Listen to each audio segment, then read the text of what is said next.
Hello everyone and welcome back to the 15th episode of the Road to FIDE Masters series, in which I will cover the 6th round of the Chess Eagles Chess Festival. I got paired finally with a guy over 2000 FIDE rating, so a very challenging player. Not only that, after a loss in the previous round, I really wanted to push for a win this time in order to put myself in a good situation before the last round. So with that introduction, let's jump straight into the game.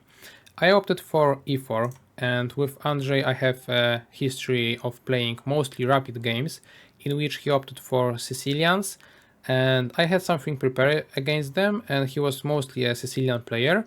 But in our game he surprised me because he opted for a move like d5. Scandinavian defense, guys. I was not facing it in the classical game for ages, I believe, and not only that, I was kind of surprised, but thankfully I was working on the Scandinavian some time ago. I remembered something, little something here and there. So I decided, okay, he wants to out-trick me, so I will try to out-trick him. So I took, he went to a5, and now I've decided to set up the triangle system, maybe gaining in popularity, maybe it's just my subjective opinion, but the idea is that instead of going with the pawn to d4 as usual, I would rather go to d3, trying to go for the sneaky queenside castle and kingside attack. That's the idea, and I continued that way. My opponent played bishop g4 and then went back to d7, which I felt like it may not be the best of options. However, this should be still theory. I continued with bishop d2, queen e2, making this triangle that I was mentioning. So this is the core of the triangle system, let's say, and my idea is, as I've said, to try to queenside castle and kingside attack. Obviously my opponent does not want to take on b2 ever, because it would allow me to just simply take his pawn on b7 to activating my rooks, disrupting his queenside, so I will be more than happy to achieve such position. For those reasons he decided to play e6. At this point I still have an easy decision, because I remembered that if I am allowed to do so, I should play f4, with idea not only to make space for my knight, but also perhaps to push f5 in the future. And at this point my opponent went with bishop c5 move. So until that point I was playing mostly from the memory.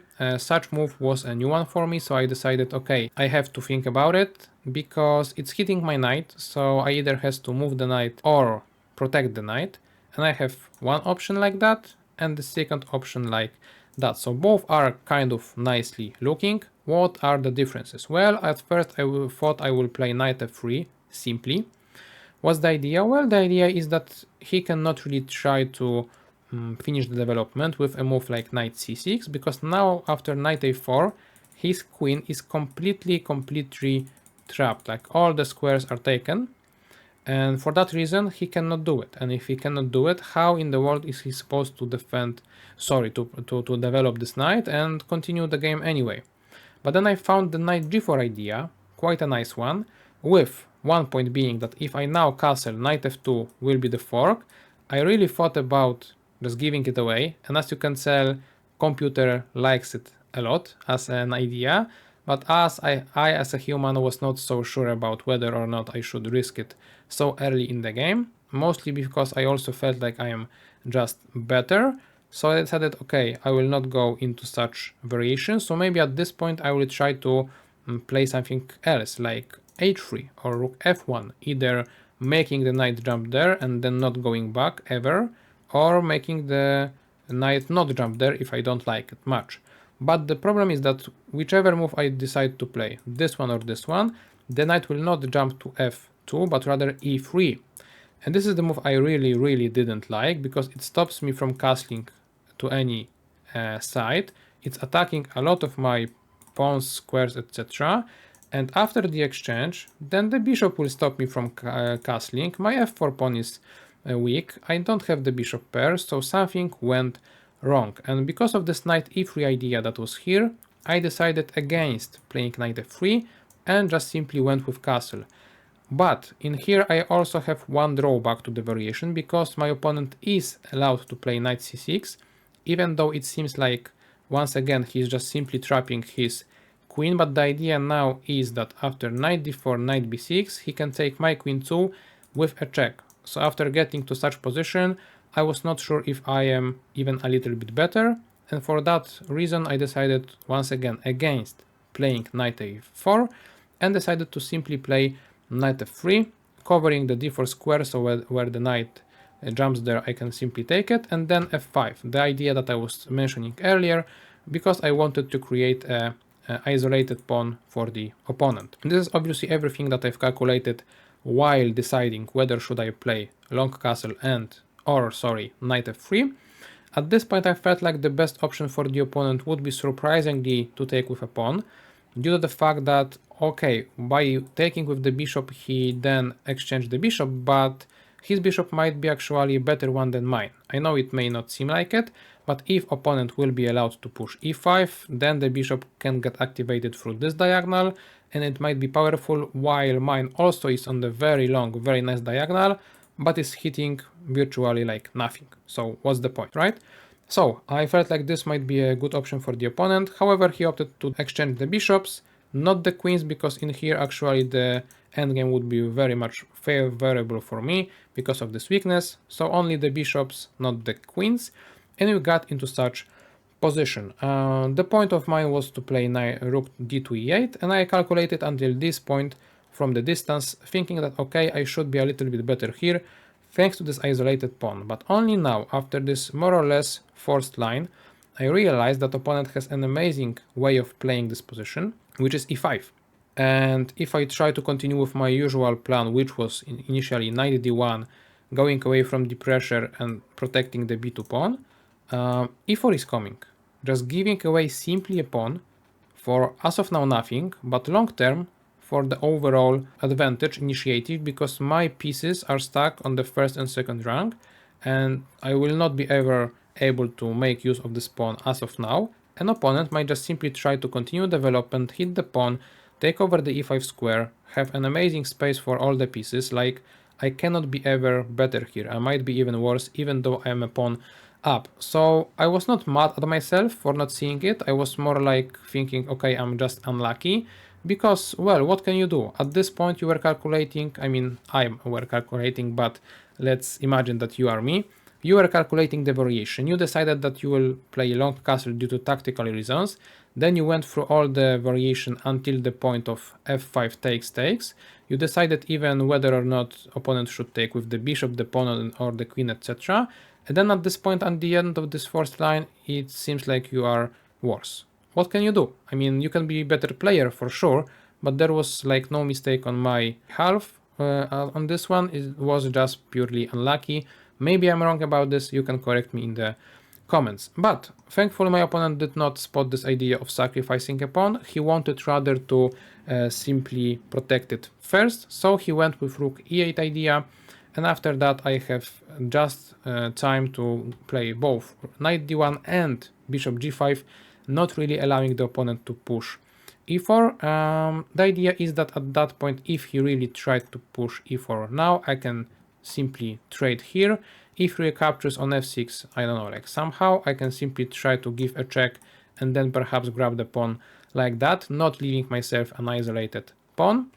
And yeah, if he takes here, the point was that not only I can once again try to hit it from this side and then everything is under the attack, I am okay, but also I might even try to play a move like this. Crazy looking, but the idea would be that after the exchanges, in the end I have also rook d8, then grabbing the bishop, so I would have two rooks and two light pieces for a queen, winning once again. So e4 is just not on time this time. And thanks to that I felt like I might be much better, because I can simply trade and then try to play on the light squares, making this bishop useless and making my pieces untouchable, let's say. But at this point I already had like over 30 minutes advantage in terms of the time management, which seems kind of crazy when you consider the fact that we were playing with 60 minutes each. But this just tells you that I put a lot of pressure on the opponent during the opening that I knew and he perhaps did not. So this is it, and I felt like, okay, I need to continue pushing, I need to continue pressurizing the opponent with the time, and I have to play fast. and I was very mad at myself because I played queen e4 rather quickly. After this move I was met with queen e6, not only helping the opponent to push f5 but also looking at the pawn, and this is the point. I forgot about the pawn being weak, and after king b1 f5 opponent got to this structure. So during the game I was very mad at myself because I felt like strategically at this point, if I was able to hold those pawns from moving, I would be more than happy and perhaps even strategically winning.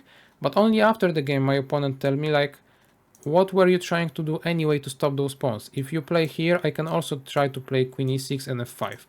So it was not that big of a difference, but still I was not happy during the game, so my emotions were not right. So I went with queen e4, king b1, king h4, and as of now my opponent rushed with g4. I felt like practically it's not the best decision because he's low on time and he is trying to open up the position, while I can try to give him a hard time by choosing some tricky lines, let's say. So I was not sure if that's necessary. However, perhaps if he was trying to stay calm about the situation, I would be on time to place my other rook on f-file, maybe go like this, play against the hanging pawns. Maybe actually his decision is objectively the best one, but practically not an easy one to make. Okay, he pushed e4, now I went with g4, trying to undermine this whole pawn chain, and my opponent went with rook d2 e7. I felt like he would be willing to play e3 move, but after which I was more than happy because I can exchange here, place my rook there, maybe here, and then just simply make all my pieces look to the pawn, make opponent's pieces to defend it, and then perhaps in the end kick away the bishop and get it. Maybe it would work, maybe it would not. However, I felt that even though this pawn is a passer on the third rank, I would not be worried at all about him advancing because there is no way that he can do it. So my opponent practically perhaps chose wisely by playing here. And I decided that once again I have opportunity to take there, maybe play a move like this. Instead I went with my gut, with my, let's say, instinct, and tried to still play fast. So I took here, attacked the queen, and took there. At first I felt like my opponent will be able and will be willing, let's say, to blunder the game, because at first I felt like he can only go here, and the problem for him is that if he accepts now all the exchanges, I can then grab the queen. Maybe not yet because the rook then would protect the bishop, but after an intermediate move like that I can claim the advantage. Okay, so that was one variation. The other was that he can at this point take with the queen, and I can simply play rook f4, creating the pressure to the bishop, taking the bishop, protecting the knight, winning a bishop once again and the whole game at the same time. But my opponent went with queen g6, so one of the variations is not working, with the rook taking on e4, but my opponent was really tempted to take here with queen, because I saw his hand.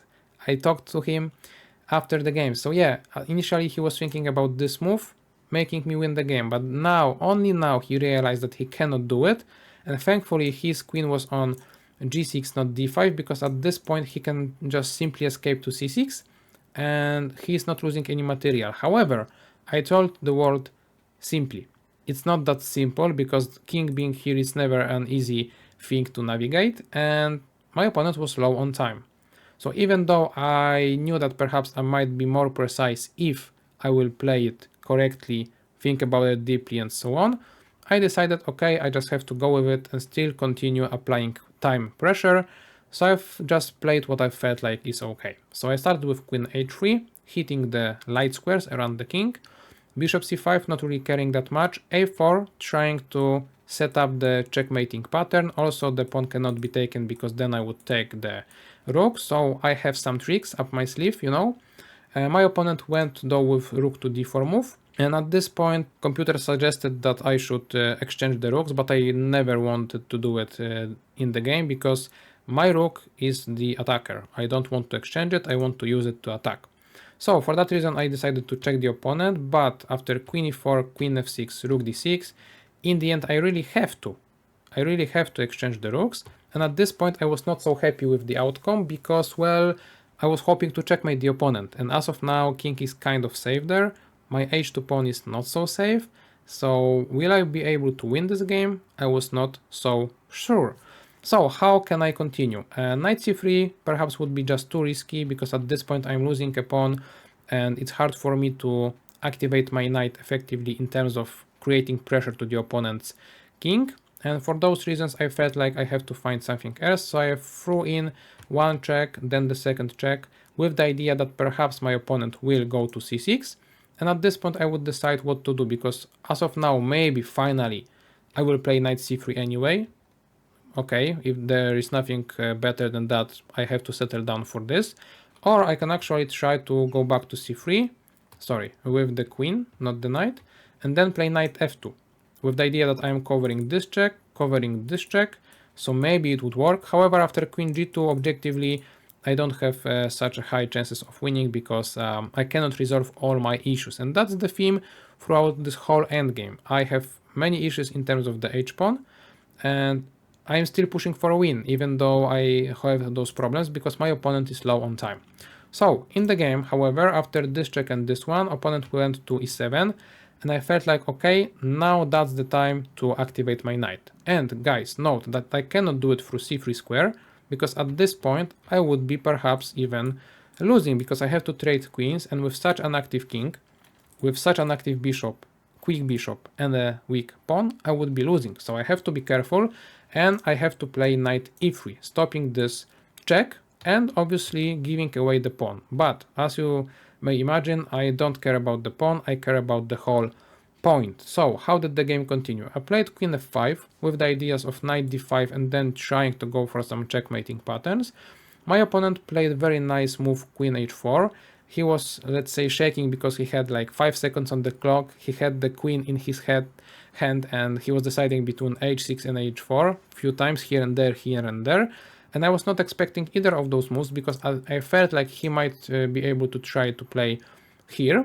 I was not sure if I can really play there, because at this point I cannot really take the pawn because my knight is hanging. I cannot really give a meaningful check because my knight is hanging, and so on. So I would rather settle for this variation, and maybe I would try to outplay my opponent in this endgame, but obviously the chances are very, very slim.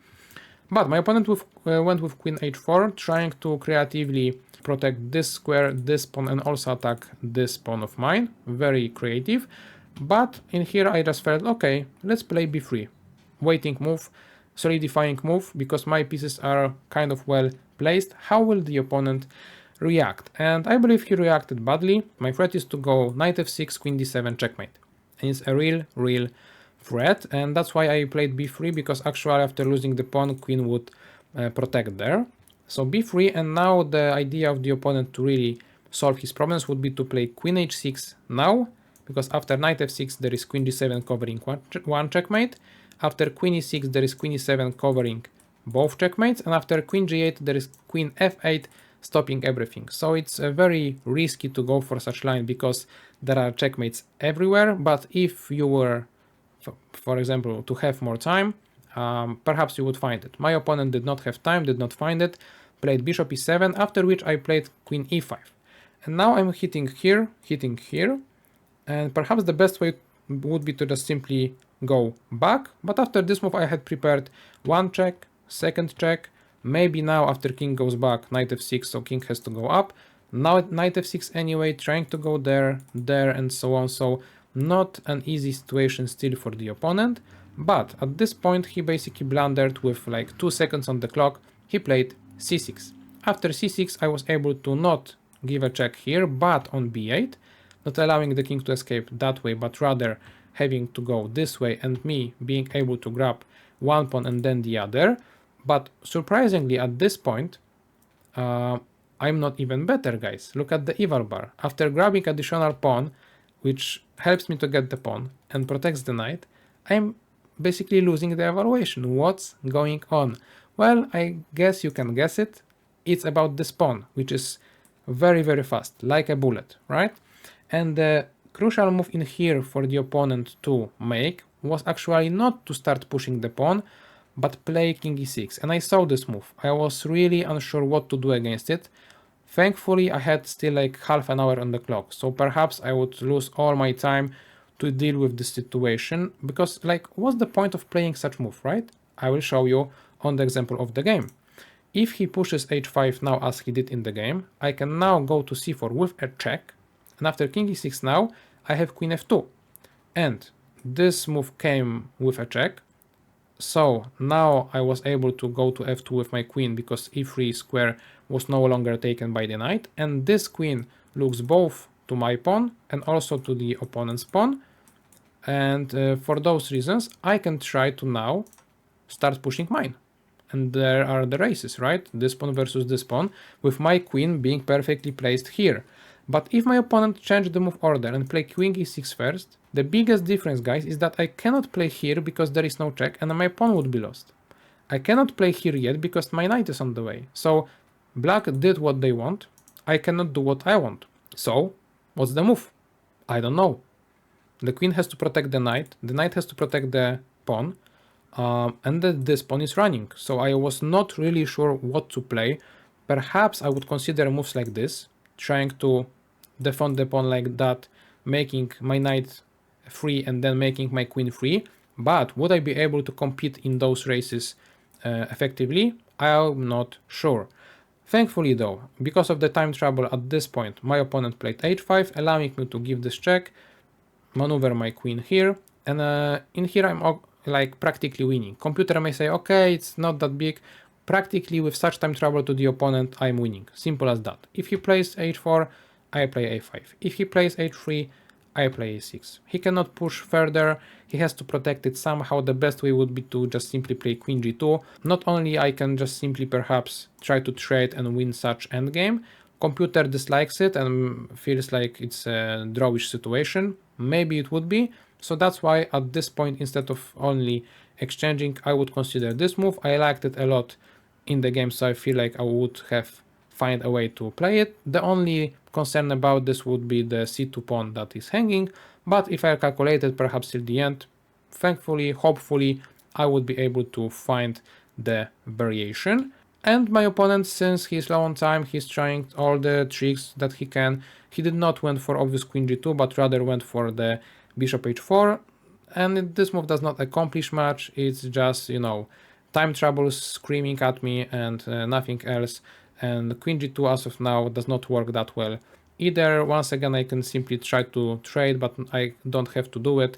I can simply give a check, give the other, get the bishop, and at this point I'm not that worried about losing a pawn because my king will be safe anyway. I'm not that worried about h2 move because I can simply push my pawn. After h1 now I can simply trade, and this is the same position but without the opponent's bishop. And after c5 I can now try to, well, what to do? I can obviously try to play like that and win the game like this, but I was not willing to take this risk of this queen being so close to the king, maybe some perpetual checks and so on. So I've decided, okay, I need to change things a little bit. So I found the idea that I want to check the opponent's king all the time until I will be able to deliver a check to the on the 8th rank, because placing my queen, let's say here right now, would not only give a check but also protect the a8 queening square.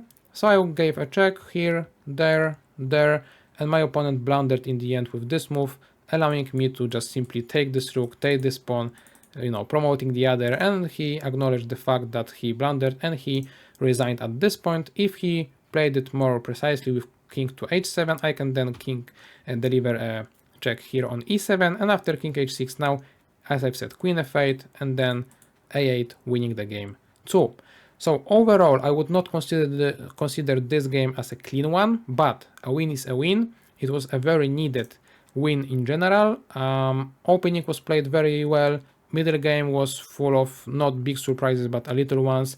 Endgame was shaky, but this is what you get with the queens on the board and such a dynamic structure. So pretty happy with the game itself, pretty happy with the result, because as I've said, it was a very important game in terms of results of the whole tournament. Accuracy quite nice, finally over 90%, even though there were few mistakes here and there, so I will happily take it. And yeah, what can I tell you guys? Thank you all for watching this game with 5 out of 6 points. I was in a great place before the last round, so please remember to check my channel back tomorrow when the last round will be published. Hopefully you like it same as this one and the previous ones. So leave this video a thumbs up, a comment, wherever you like, and we'll see each other tomorrow. Thank you and goodbye.